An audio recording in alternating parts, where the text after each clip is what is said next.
given the way the group sits at the moment, how important do you feel it is to get all 3 points tomorrow night? Yeah, it's a massive game for us. It's a must-win. Obviously, the first 2 games haven't gone to plan, and if we want to keep playing in Europe after Christmas, then this game's a must-win. We're at Ibrox.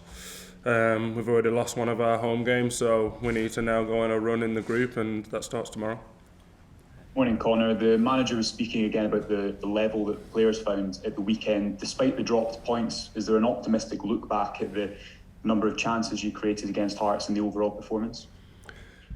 It's one of those things, isn't it, that when you play for Rangers, you need to win every single game of football, and that's the demands and the expectancies that the club sets and that we set on ourselves. So yeah, it was good to play well, but at the same time we didn't get 3 points, so it's disappointing. But I'm sure if we keep creating those chances, then eventually we're going to start taking them. And as I said, it's good that we are creating them, but we really need to start putting them away. Hi Connor, I was just wondering, there's sort of renewed reports this morning about bids for Nathan Paterson. I mean, as a fellow defender, how is it that a club like Rangers hangs on to a guy like him, and what advice can you give him, when there's stuff like that swirling around him? Advice-wise, I don't think there's not real much advice I can give him. It's his own unique situation that he's in. It's credit to himself, the hard work that he's put in over the years, but all I can say is for this football club, I think that Nathan Paterson's the future of it, and I think he's an amazing player. Everyone that I've spoke to about him, I speak really highly of him on and off the pitch. He wants to learn, and I've really enjoyed playing next to him when he's played. I think he's a young boy full of energy, but at the same time he's got amazing qualities both going forward and defending. So as I said, I think he's the future of this football club, and he's a player that I hope that Rangers keep for a long time. Morning, Connor. Is there an update on your contract situation? Obviously been in talks with the club for a while now. How close are you, or what's your thoughts on that situation? No, I haven't heard anything. To be honest, I haven't really spoke to my agent or spoke to the club recently, so I really couldn't tell you where it's at, but I'm just focused on the club and focused on playing football and making sure this football club wins, because as I said, we've got a massive run of games which starts tomorrow, and I need to be at my best and the team needs to be at the best to win those games. How difficult is it to get continuity with the injuries and suspensions that have happened? How difficult is it for a back four to adapt to, I think there's been something like there's been 18 different combinations of the back four this season? It shouldn't be.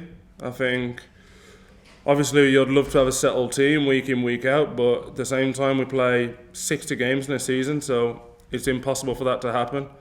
The gaffer and the coaching staff and the board have built a squad of 2 players in each position and everyone being ready to play, and that's the standard that we should be at. I think it was exactly the same last year, so just because there's been a few dips in the season this year and a couple of bad results, we can't start blaming it's because there's so many changes. I think we've got a big squad here and every single person's good enough to play and good enough to get to the level that we set. So it's just up to individuals, game in, game out, that when you get your chance, you have to keep your shirt and you have to play well enough to keep that shirt.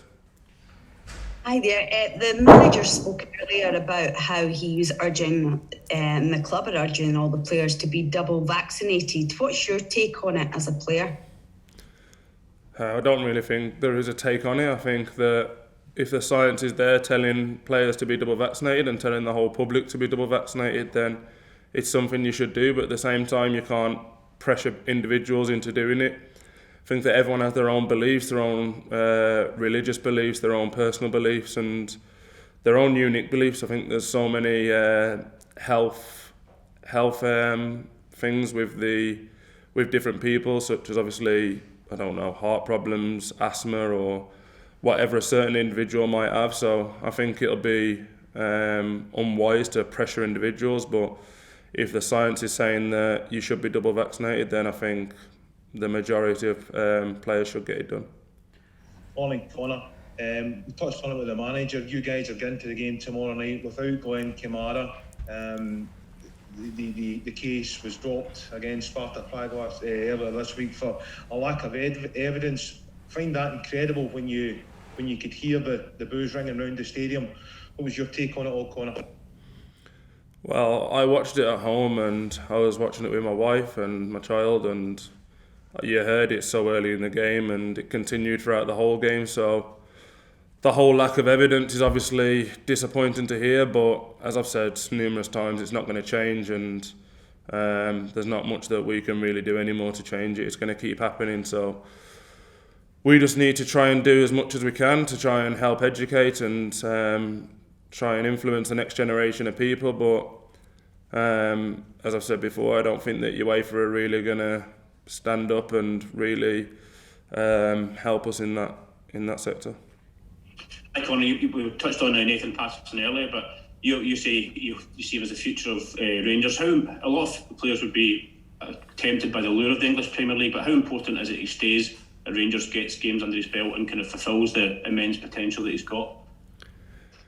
Yeah, I think it's important for him to play games, and I think it's important for this football club that is here for many years. As I said, I do believe that he's the future. He's probably one of the best young kids that I've seen, especially defensively. I think as a defender, it's always hard when you're young. I feel like people have dips in the performances and make mistakes, but so far since I've been around him, he hasn't done that, and it's credit to himself that he works so hard every day in training. You can see the attitude that he's got to learn and to improve, and I think that he's done that ever since he's been with the first team. So, as I said, obviously the Premier League's the biggest league in the world, and at some stage in his career I know that he'll play at that level, but I think for now and for Rangers Football Club that they need to do all they can to keep him here.